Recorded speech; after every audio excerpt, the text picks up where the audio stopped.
comes a time when the weight of the world's expectations, the relentless noise, and the ceaseless demands become too much.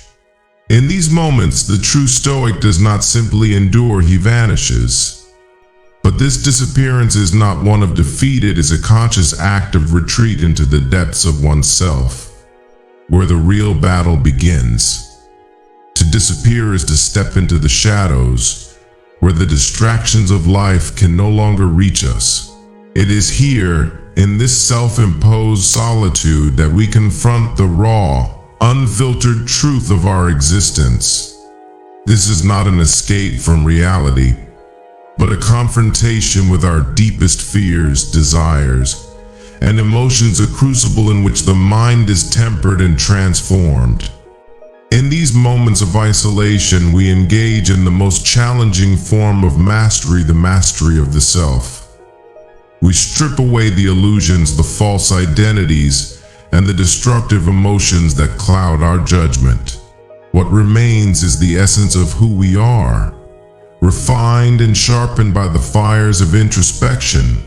This journey is not for the faint-hearted, for it requires a courage that few possess, the courage to face oneself in the mirror of solitude and emerge stronger.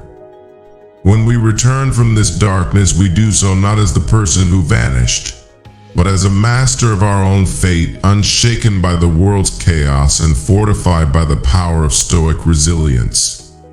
Let us now explore this path of disappearance and return, a journey that transforms us into the masters of our own minds, unyielding and unbreakable.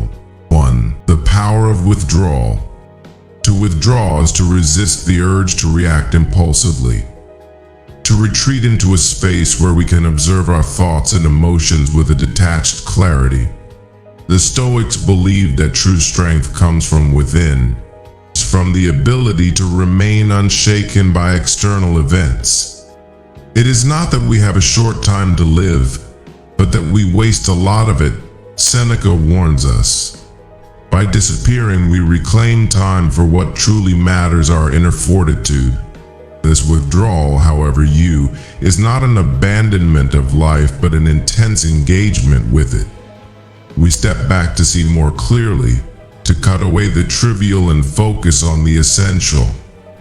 It is in this deliberate absence that we cultivate the resilience needed to face the world anew, as masters of ourselves.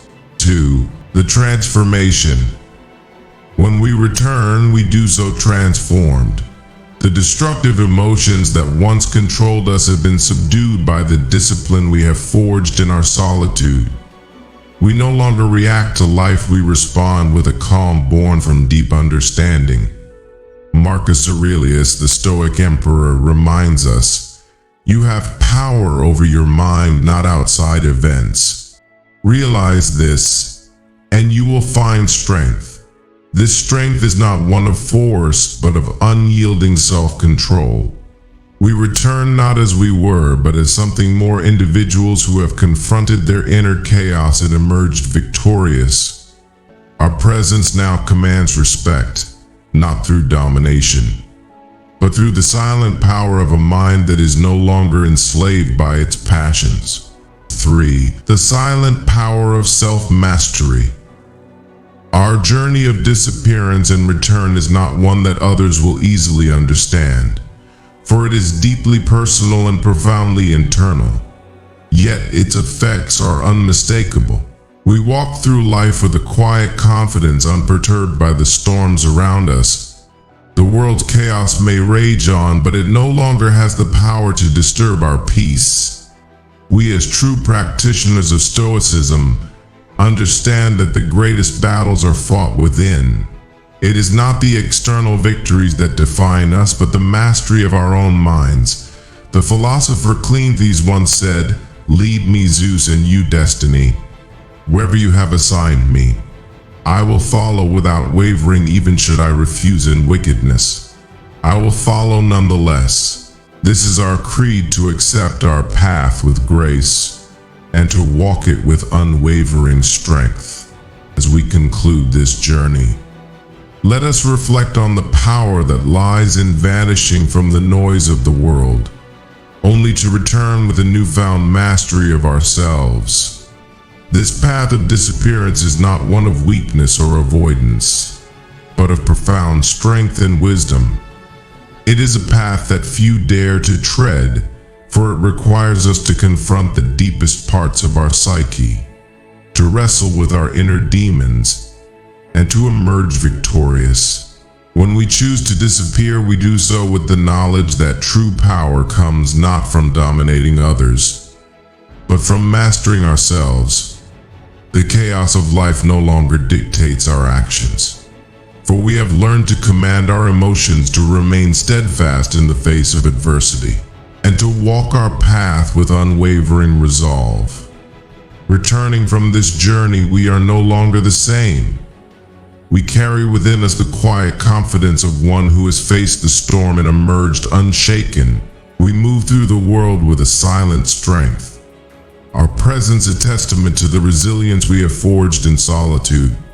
The world may remain turbulent, but we are now anchored in the unassailable fortress of our minds. This transformation is the essence of Stoicism, a philosophy that teaches us to find freedom not in the external world, but within ourselves.